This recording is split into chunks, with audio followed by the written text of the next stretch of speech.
Hello दोस्तों, नमस्कार। DK जनप्रिय to में आप सभी का स्वागत है। अगर आप हमारे चैनल पे नए हैं तो चैनल को लाइक और सब्सक्राइब शेयर जरूर करें। आइए आज लेके चलते हैं इजराइल के जंग में। क्या इजराइल इतना घातक बम का इस्तेमाल कर रहा है कि जिससे मानव को आर्थिक नुकसान और शारीरिक नुकसान दोनों का संकट उठाना पड़ रहा है। मिडिल ईस्ट की जंग में अब भयावह होने लगी है, क्योंकि अब ऐसे ऐसे बम दागे जा रहे हैं जिससे कि मानव सभ्यता पर संकट आ सकता है। ऐसा इसलिए कहा जा रहा है क्योंकि सांस और हड्डियां को गला देने वाला बम अब इजराइल ने दागा है। ऐसा आरोप लगाया जा रहा है कि यह बम लेबनान के गांव में दागे जाने की खबर है। लेकिन सोचने वाली बात यह है कि जिस व्हाइट फास्फोरस का इस्तेमाल जंग में बैन है, अगर इजराइल इस बम का इस्तेमाल कर रहा है और कितना खतरनाक हो सकता है। व्हाइट फास्फोरस बम दागने और आरोप लगाने हैं। मानव अधिकार संस्था ह्यूमन राइट्स वॉच ने इसका कहना है कि गैरकानूनी तरीके से इजरायली सेना ने व्हाइट फास्फोरस बम में दक्षिणी लेबनान के यूमोर गांव में रिहायशी इलाकों में दागा है। व्हाइट फास्फोरस बम में मोम की तरह ठोस होता है। यह आसानी से आग पकड़ सकता है। यह हवा में ऑक्सीजन के संपर्क में आने पर खुद ब खुद जलने लगता है और 815 डिग्री सेल्सियस तक का तापमान पकड़ सकता है।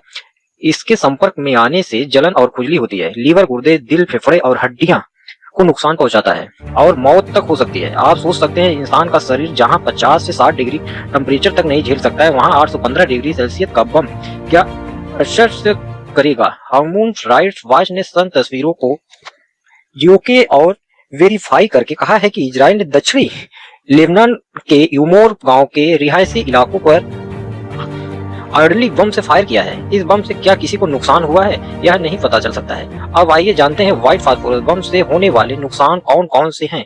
तुरंत ऑक्सीजन का स्तर बहुत कम हो जा सकता है। इससे सांस लेने में की तकलीफ आती है। फास्फोरस के कारण नाक, मुंह, त्वचा से शरीर में घुसते हैं और अंदरूनी अंग जला देते हैं। त्वचा पर लगने से तेज जलन होती है, गहरे घाव बनते हैं और कई बार मौत हो जाती है। इमारतें, पेड़ पौधे और सब कुछ जलकर खाक हो जाता है। धुआं इतना घना होता है कि आंखों में जलन होती है और सांस बंद हो सकती है। लंबे समय तक घाव ठीक नहीं होते हैं और कैंसर का खतरा बढ़ सकता है। आपको बता दें कि इजरायली सेना ने पहले ही गांव के लोगों को और साउथ लेबनान के लोगों को वहां से निकालने की चेतावनी दी थी। इसके बाद इस बम के दागे जाने की खबर है। इस रिपोर्ट के मुताबिक जब इस बारे में इजरायली सेना से पूछा गया, इसका कोई जवाब नहीं दिया गया। पहले इजरायली सेना ने कहा कि व्हाइट फास्फोरस का इस्तेमाल स्मोक स्क्रीन के तौर पर करती है, न कि आम लोगों को टारगेट करने के लिए। आपको बता दें कि व्हाइट फास्फोरस का आम लोगों पर इस्तेमाल बंद है, लेकिन स्मोक स्क्रीन पैदा करने के लिए इसका इस्तेमाल किया जा सकता है, ताकि घने धुएं में दुश्मन को कुछ नजर न आए। रात में उजाला करने के लिए भी इसका इस्तेमाल किया जा सकता है, जिससे दुश्मन ठिकानों साफ नजर आए। अगर मिलिट्री कार्रवाई के दौरान इसका इस्तेमाल हो, लेकिन इससे नागरिकों को जोखिम हो तो यह गलत माना जा सकता है। ऐसे में इजराइल आम लोगों पर व्हाइट फास्फोरस दागने का आरोप लगाने पर आप क्या सोचते हैं, हमें कमेंट करके जरूर बताइए। फिलहाल के लिए देखते रहिए आप डीके जौनपुरिया 2 को। चलिए दोस्तों, मिलते हैं आगे नेक्स्ट वीडियो में। तब तक के लिए जय हिंद, जय भारत।